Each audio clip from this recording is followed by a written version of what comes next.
Okay, अब इसके बाद नेक्स्ट पॉइंट पे आते हैं। नेक्स्ट पॉइंट क्या है कि अब ये जो यहाँ पे 8 सेल्ड एम्ब्रियो बना है अब इसमें फर्दर डिवीजन होगा, अब इसकी डिवीजन करवा देंगे, मतलब next one is the 4th cleavage. कौन सी क्लीवेज हो रही है? 4th डिवीजन होगा यहाँ पे। तो 4th क्लीवेज यहाँ पे होती है, तो ये सारे के सारे जो 8 सेल्स होते हैं, 8 ब्लास्टोमीर्स होते हैं, ये डिवाइड करेंगे और क्या बन जाएगा? 16 सेल्ड एम्ब्रियो बन जाएगा। अब उसको दिखा देंगे। यहाँ पे ओवरऑल साइज ऑफ एम्ब्रियो वही है, जोना पेल्सुला दिखा दिया। अब यहाँ पे क्या है? ये 8 सेल जो है वो एक मास ऑफ सेल बना देते हैं यहाँ पे, दैट इज 16 सेल्ड स्टेज बन जाती है।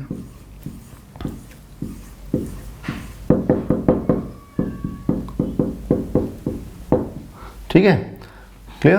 तो इस तरह से क्या है, ये 16 सेल्ड एम्ब्रियो की फॉर्मेशन हो जाती है, 16 सेल्ड एम्ब्रियो।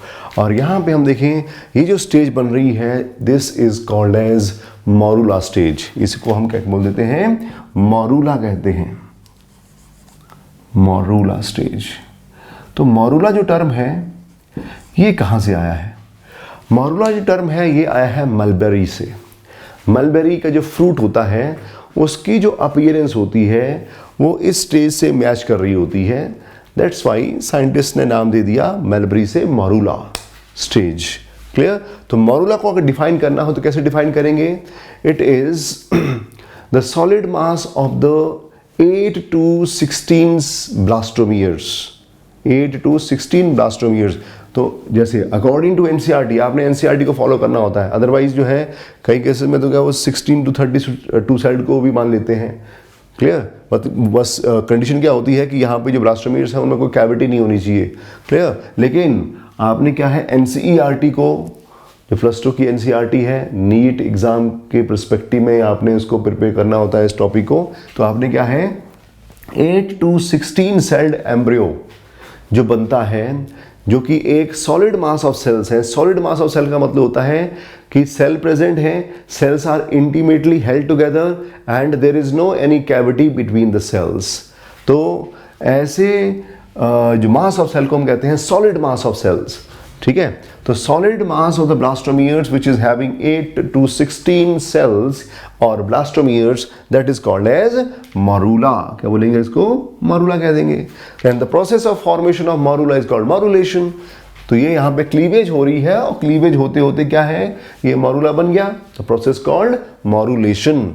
ओके, तो ये हो गया यहाँ पे। अब इसके बाद हम देखते हैं, अब यहाँ पे क्या होगा, मॉरूला बन गया, मॉरूला के बाद क्या बनेगा? ब्लास्टुला बनेगा। अब उसको भी साथ में कंटिन्यू कर लेते हैं।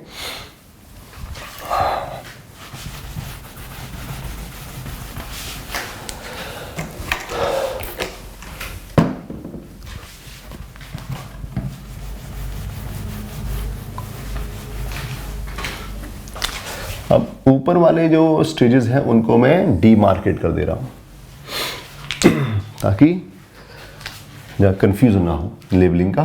तो यहां पे हम देखें, अब ये यहां पे जो स्टेज आ गई, दैट इज मॉरूला स्टेज। अब इसमें होता क्या है, जो ये बाहर वाले सेल्स होते हैं ना, outer peripheral cells of the morula, these cells they develop tight junctions. These cells they develop tight junctions. तो जंक्शन के बारे में हम +1 में पढ़ते हैं, वहाँ एनिमल टिश्यू वाले टॉपिक में आता है। टाइट जंक्शन जो हैं वो यहाँ पे डेवलप हो जाते हैं, और जो अंदर वाले सेल्स होते हैं, जो इनर सेल्स हैं, these inner cells they develop gap junctions for inter communication. जो सेल्स हैं आपस में इंटर कम्युनिकेट कर सके तो उनके लिए क्या है, गैप जंक्शंस या कम्युनिकेटिंग जंक्शन भी कह देते हैं, ताकि हमें उसका फंक्शन भी ध्यान में रहे। कम्युनिकेटिंग जंक्शंस वो डेवलप होते हैं। क्लियर? तो यहाँ पे जो ब्लैक कलर में दिखाए हैं, they are actually tight junctions. Tight junctions ये डेवलप होते हैं, और जो रेड कलर में दिखाए हैं, दे आर एक्चुअली क्या है, गैप जंक्शंस हैं। Gap junctions which are for inter communication between these या अमंग दीज सेल्स। ओके, तो यहां पे हम देखते हैं कि ये सेल्स जो हैं ये एक सेलुलर लेवल पे डिफरेंशिएशन शो करती हैं कि पेरिफेरल लेयर जो है they are forming this tight junctions, और जो अंदर वाली सेल्स होती हैं they are developing the gap junction for the intercommunication. तो first sign of this differentiation of the tissue आपको यहाँ पे देखने को मिलता है। ओके अब इसका सिग्निफिकेंस क्या होता है? अंदर वाले सेल जो है आगे जाके इनर सेल मास बनाएंगे, जो कि आगे जाके एम्ब्रियोब्लास्ट बनाते हैं, जिससे आगे जाके क्या है एपीब्लास्ट बनता है, और एपीब्लास्ट से एम्ब्रियो प्रॉपर बनता है। ठीक है, और टाइट जंक्शन यहाँ पे डेवलप होते हैं तो बाहर वाली जो लेयर होती है ये बनाती है ट्रोफोब्लास्ट लेयर।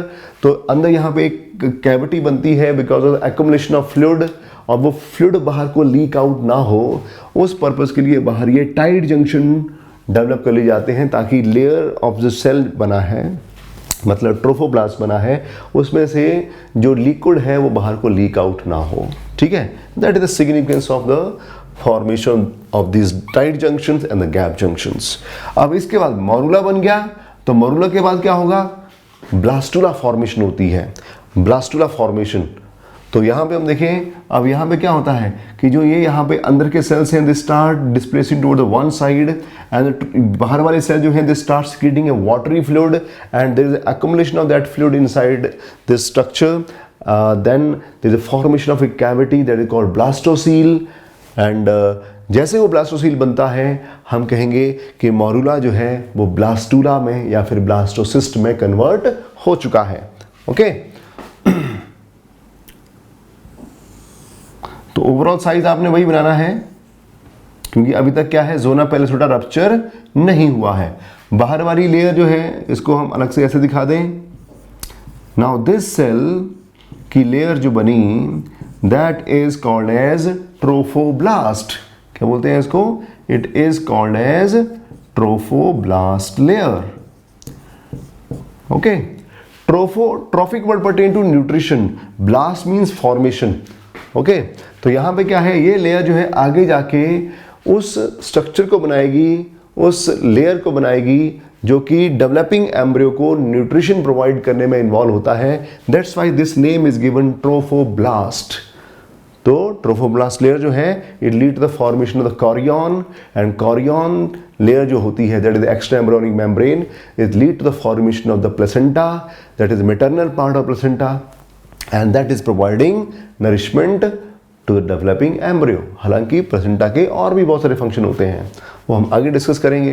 तो ये बन गया। साथ में जो अंदर वाली सेल्स हैं ये एक साइड पे यहाँ पे डिस्प्लेस होके अक्युमुलेट हो जाते हैं। अब ऐसा क्यों होता है? क्योंकि जो ये ट्रोफोब्लास्ट लेयर के सेल होते हैं they start secreting liquid, A watery fluid. यहाँ पे वाटरी फ्लूइड सीक्रेट होता है और उसकी वजह से कैविटी बन जाती है, and this cavity it is called as blastocoel. Coel word pertain to cavity. एक हम टर्म पढ़ते हैं एनिमल किंगडम में, सिलोम, बॉडी कैविटी। क्लियर?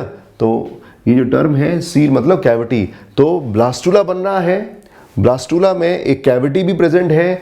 तो ओवरऑल स्ट्रक्चर हम देखते हैं एक ब्लैडर जैसा बन जाता है, जिसकी वजह से ये जो स्ट्रक्चर बनता है इसको हम ब्लास्टोसिस्ट कहते हैं। क्या बोलते हैं? ब्लास्टोसिस्ट। तो यहाँ पे जो ब्लास्टोसिस्ट है वही क्या है? ब्लास्टुला है। तो ब्लास्टुला को ही क्या है? ब्लास्टोसिस्ट कहते हैं। क्यों बोला है सिस्ट इसको? बिकॉज यहाँ पे ये एक ब्लैडर लाइक स्ट्रक्चर बन जाता है, क्योंकि उसमें कैविटी बनती है because of accumulation of the watery fluid, और उसकी वजह से जो अंदर वाले सेल्स होते हैं वो एक साइड पे डिस्प्लेस होकर आ जाते हैं, और जो ये अंदर वाले ये सेल्स जो हैं इनको नाम दिया है इनर सेल मास। क्या नाम देते हैं इसको? इनर सेल मास का नाम देते हैं। ठीक है, शॉर्ट फॉर्म में भी लिख देते हैं ICM करके, इनर सेल मास ये बन जाता है। ओके, इनर सेल मास की फॉर्मेशन। ओके, तो यहाँ पे हम देखें ये स्ट्रक्चर बन गया। अब आप देखो ये स्ट्रक्चर जो बना, साथ में क्या है? ये 8 सेल्ड एम्ब्रियो है, ये 16 सेल्ड एम्ब्रियो है। आगे फर्दर डिवीजन होता है, 32 सेल्ड एम्ब्रियो बनेगा, 64 सेल बन जाएंगे, देन 128। वो डिवीजन साथ में हो रहा है। ऐसा नहीं है कि अब, क्योंकि अब यहाँ पे हम देखें जो पहले 2 क्लीवेज बताए मैंने आपको, ये वाला हो गया मेरिडियोनल, ये वाला हो गया, ये भी meridional but at right angle to the first one. इसके आगे वाला इक्वेटोरियल बताया मैंने आपको। इसके बाद की जो क्लीवेज है 4th है, 5th है, 6th है एंड सो ऑन, वो जो क्लीवेज होती है उसमें जो plane of division that is not defined, वो वहाँ पे क्या है, हम डिटर्मिन नहीं कर पाते हैं कि वो किस प्लेन में हो रहा है, क्योंकि सर हर एक सेल का अपना अपना प्लेन होता है, तो इसके बाद वो इरेगुलर सा हो जाता है। We are not able to distinguish कि हाँ जी वो कौन सा एक्सिस पे रह रहा है, कि इक्वाटोरियल पे है कि वो मेरिडियनल एक्सिस पे है, ठीक है, क्लियर। तो इस फोर्थ क्लीवेज ऑनवर्ड हम देखते हैं इरेगुलर क्लीवेज, हम नाम दे देते हैं कि इरेगुलरली हो रही है, ओके। तो यहां पे क्या है, ये स्टेज 1 की, that is called blastula stage, जिसको हम ब्लास्टोसिस्ट भी कहते हैं। तो ब्लास्टोसिस्ट नाम दिया है क्योंकि ये एक ब्लड लाइन, लेकिन overall size of the embryo उतना ही है जितना कि जाइगोट सेल का साइज था, ठीक है। तो आप देखो जब तक क्या है, ये जोना पेलिसिडा लेयर, ये जो है जोना पेलिसिडा लेयर या फर्टिलाइजेशन मेम्ब्रेन की जो लेयर है इंटैक्ट है, तब तक क्या है, ओवरऑल साइज ऑफ एम्ब्रियो उतना ही रहेगा जितना कि साइज ऑफ जाइगोट की सेल का था, ओके। ये बहुत ही इंपॉर्टेंट पॉइंट है, ओके। अब यहां पे आप देखो जब ये ऐसा हो रहा है तो नंबर ऑफ सेल तो बढ़ रहे हैं, क्लीवेज में नंबर ऑफ सेल तो बढ़ रहे हैं, क्योंकि यहां पे सेल साइकिल चली हुई है। सेल साइकिल मतलब सेल जो है इंटरफेज परफॉर्म करेगी, फिर एम फेज परफॉर्म करेगी, interphase M phase, interphase M phase.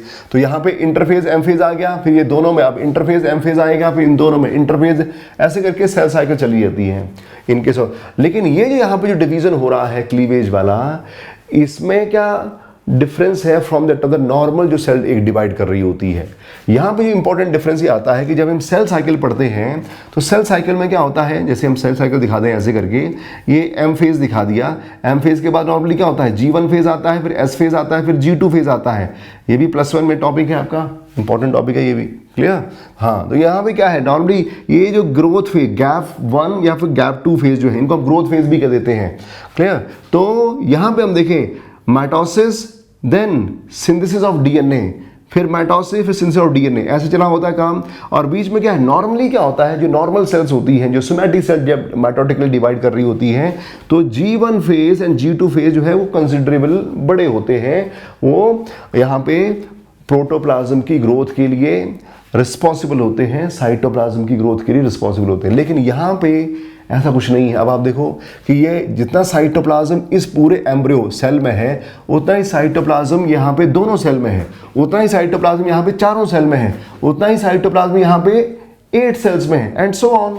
तो मतलब साइटोप्लाज्मिक कंटेंट इंक्रीज नहीं कर रहा है। मतलब क्या हुआ, जब भी हम क्लीवेज की बात करते हैं, जब भी हम क्लीवेज की बात करते हैं तो हम देखते हैं कि जो ये G1 फेज और ये G2 फेज है, ये ऑलमोस्ट नेग्लिजिबल होते हैं, ऑलमोस्ट नेग्लिजिबल है, जिसकी वजह से क्या है, मेनली 2 ही फेज हो रहे हैं, mitosis then synthesis of DNA, mitosis then synthesis of DNA, clear. Cytoplasmic जो कंटेंट है उसके फॉर्मेशन के लिए यहाँ पे स्पेस ही नहीं है, जगह ही नहीं है, मतलब वो होता ही नहीं है। इसका मतलब ये हुआ कि डीएनए कंटेंट बढ़ता जा रहा है, cytoplasmic content of the embryo that remain constant. तो in case of cleavage cytoplasmic content जो है, साइटोप्लाज्मिक कंटेंट जो है वो इंक्रीज कर रहा है, ठीक है। और साथ में न्यूक्लियर कंटेंट जो है, जो अंदर जेनेटिक कंटेंट है, क्लियर, सॉरी उल्टा लिख दिया यहाँ पे, कि साइटोप्लाज्मिक कंटेंट जो है दैट इज, साइटोप्लाज्मिक कंटेंट जो है that is it remain constant in overall embryo. Overall embryo की बात कर रहे हैं, पर सेल की बात नहीं कर रहे हैं, पर सेल तो वो डिक्लाइन करेगा। तो ओवरऑल एम्ब्रियो में हम देखें, सारे के सारे एम्ब्रियो के जो सेल हैं उनके साइटोप्लाज्मिक कंटेंट को देखें, तो जितना साइटोप्लाज्म यहाँ पे था उतना ही यहाँ पे पूरे दोनों सेल में आ गया, उतना ही चारों सेल में आ गया। तो cytoplasmic content of the developing embryo up to this stage that is remain constant, ठीक है, क्लियर। तो ये मैंने इक्वल टू का साइन लगा दिया, मतलब दैट रिमेन कांस्टेंट। लेकिन न्यूक्लियर कंटेंट जो है, यहाँ पे क्या है, एक न्यूक्लियस है, 46 क्रोमोसोम है, यहाँ पे 2 न्यूक्लियाई हैं, तो मतलब 46 डबल हो गए। यहाँ पे 4 न्यूक्लियाई होंगे तो 46 मल्टीप्लाइड 4 कर लो। यहाँ पे 8 न्यूक्लियाई हैं डिप्लॉइड, तो उसमें आप 46 मल्टीप्लाइड बाई 8 कर लो। ऐसे करके क्या है, न्यूक्लियर कंटेंट इंक्रीज कर रहा है, क्योंकि सिंथेसिस ऑफ डीएनए परफॉर्म हो रही है इन द सेल साइकिल। तो न्यूक्लियर कंटेंट इंक्रीज कर रहा है, न्यूक्लियर कंटेंट इंक्रीज कर रहा है, ओके। तो in case of the cleavage When we see this particular detail, that is nuclear content तो increase कर रहा है, साइटोप्लाज्मिक कंटेंट कांस्टेंट रह रहा है। लेकिन नॉर्मली क्या होता है, जब भी हम एक नॉर्मल माइटोटिक्स सोमैटिक सेल होती है उसकी माइटोसिस को पढ़ते हैं तो उसमें क्या है, साइटोप्लाज्मिक कंटेंट भी बढ़ रहा होता है, बिकॉज वहाँ पे ग्रोथ फेज जो है वो कंसिडरेबल इसमें टाइम लेते हैं। ठीक है, न्यूक्लियर कंटेंट तो बढ़ ही रहा होता है इन दैट डेवलपिंग स्ट्रक्चर, साथ में साइटोप्लाज्मिक कंटेंट भी बढ़ता है, सेल का साइज भी बढ़ता है। यहाँ पे आप देखो सेल का साइज डिक्रीज करता जा रहा है, इंडिविजुअल सेल का साइज डिक्रीज हो रहा है, लेकिन overall content of the cytoplasm that remain constant. ठीक है, तो ये एक इंपॉर्टेंट डिफरेंस है इन दिस क्लीवेज, जब हम क्लीवेज की माइटोसिस को पढ़ते हैं और एक नॉर्मल सोमैटिक सेल की माइटोसिस होती है, ये एक इंपॉर्टेंट डिफरेंशिएटिंग पॉइंट है, कंसेप्चुअल पॉइंट है। ओके, तो आपने ध्यान में रखना है। तो आगे बढ़ते हैं फिर। तो यहाँ तक आते आते हम देखते हैं कि जाइगोट से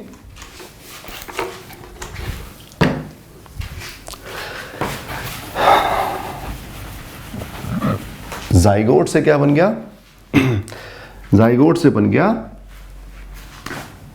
ब्लास्टोसिस्ट या फिर ब्लास्टुला।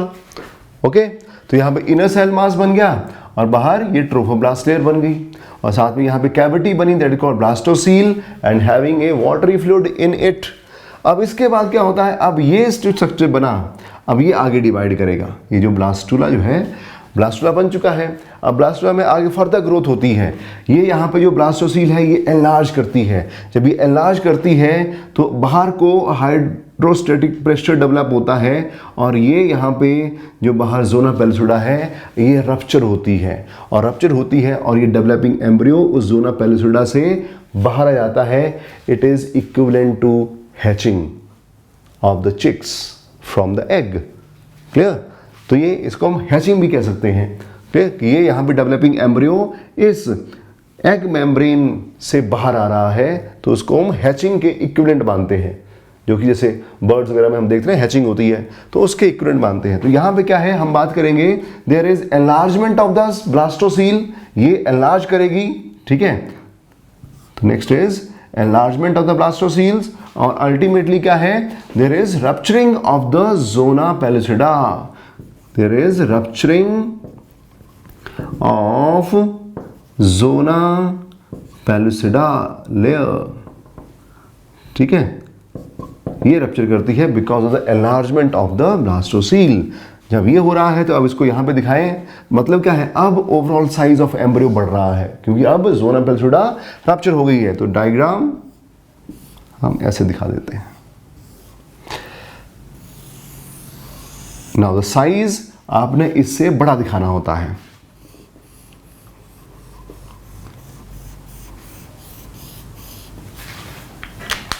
और इनर सेल मास है इसको मैं अब डिफरेंट कलर में दिखा रहा हूं।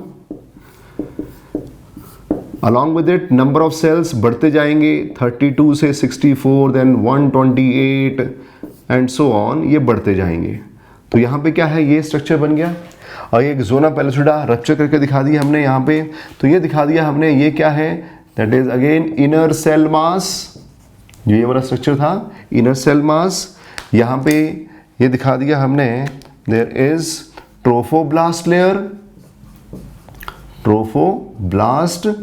दिखा दी। यहाँ पे ये कैविटी है, that cavity is called as blastocele, ये दिखा दिया, blastocele हो गया। ओके, और यहाँ पे ये क्या है, it is ruptured zona pellucida। That means जब ये रप्चरिंग होगी तो एक्चुअल में ये जो यहाँ पे डेवलपिंग एम्ब्रियो है, ब्लास्टोसिस्ट है, इसकी हैचिंग होती है। तो आप इसको यहाँ पे इन्वर्टेड कॉमा में हैचिंग भी लिख सकते हैं। ओके, तो ये यहाँ से इसमें से बाहर आ रहा है और जब तक ये यहाँ पे ये इस स्टेज को अटेन करता है, क्योंकि आप देखो ये वाला जो स्ट्रक्चर है जाइगोट कहाँ बना था, एम्पुलरी इस्थमिक जंक्शन में बना था। कहाँ बना था, एम्पुलरी इस्थमिक जंक्शन में। अब वो आगे डेवलप कर रहा है 2 celled embryo, 3 celled embryo and then so on. ठीक है, ऐसे करके 4 सेल्ड एम्ब्रियो बना, 8 सेल्ड एम्ब्रियो बना, मोरूला बना, ब्लास्टुला, ब्लास्टोसिस्ट बना। क्लियर, तो साथ में वो क्या है, cilia present in the fallopian tube, उसको आगे प्रोपेल करते जाते हैं। पुश करते जाते हैं, उसको धकेलते जाते हैं, हमें चलो आगे बढ़ो, और कहाँ पे जाओ, इनटू द यूट्राइन कैविटी। तो यूट्रस के अपर पार्ट में आ जाता है ये क्या, ब्लास्टोसिस्ट स्टेज, और तब तक आते आते क्या है, ये फिर रप्चर कर जाती है ज़ोना पेलिसिडा। अब यहाँ पे क्वेश्चन आता है कि what is the significance of this persistence of the zona pellucida when this embryo present in the fallopian tube.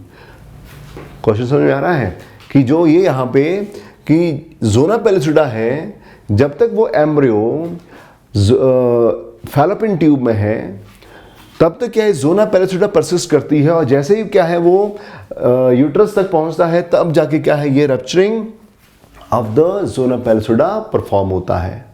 तो इसका सिग्निफिकेंस क्या है, इसका फ़ायदा क्या है? इसका फ़ायदा ये है, बेनिफिट ये है इस डेवलपिंग एम्ब्रियो को कि जो भी ये इम्प्लांटेशन है उस डेवलपिंग एम्ब्रियो की, वो फैलोपियन ट्यूब में ना हो। तो this zona pellucida, persistence of the zona pellucida, when that embryo is passing through the fallopian tube, this zona pellucida is preventing the implantation of the developing embryo in this mucosa layer of fallopian tube. And if that takes place, अगर वो वहाँ पे हो जाता है, that is called an ectopic pregnancy. And that is very dangerous, क्योंकि आगे क्या है, यहाँ पे हम देखें फैलोपियन ट्यूब में इतना स्पेस नहीं होता कि that is able to bear that embryo for 9 months। तो उसके बाद ड्यूरिंग एम्ब्रियोजेनेसिस वो रप्चर हो जाती है, और जिसकी वजह से फ्यूचर के लिए बहुत प्रॉब्लम हो जाती है। अब फ्यूचर में कंसेप्शन भी नहीं हो पाती है, इनफर्टाइल कंडीशन डेवलप हो जाती है। Okay, clear? तो ये हो गया यहाँ पे कि कैसे ये ब्लास्टुला बन रहा है और कैसे फिर यहाँ पे हैचिंग हो रही है। तो यहाँ तक क्लियर हो गया। अब इसके बाद क्या है, अब हम आगे कंटिन्यू करेंगे कि ये जो स्ट्रक्चर बन गया, अब इससे आगे ब्लास्टुला तो बन गया, ब्लास्टुला से गैस्ट्रुला कैसे बनेगा, अब उसको देखेंगे। हाँ जी, यहाँ तक क्लियर है। अब रप्चरिंग हो चुकी है, ये स्ट्रक्चर जो है कहाँ पहुँच चुका है, reached up to the uterine cavity. अब वहाँ पे ये इम्प्लांट करेगा। ओके, तो इम्प्लांटेशन जो होती है ये ज़ोना पेलिसिडा के रप्चर के बाद होती है, and implantation takes place about after 7 days of the fertilization. 7 days of fertilization. Okay, तो उसको भी स्टडी करेंगे। तो अभी यहाँ तक हमने इसको कर लिया, इसके बाद हम इम्प्लांटेशन के बारे में बात करेंगे और आगे गैस्ट्रुलेशन के बारे में बात करेंगे। तो यहाँ पे मॉरुला से ब्लास्टुला की फॉर्मेशन जो हो रही है, that process called as blastulation. Okay.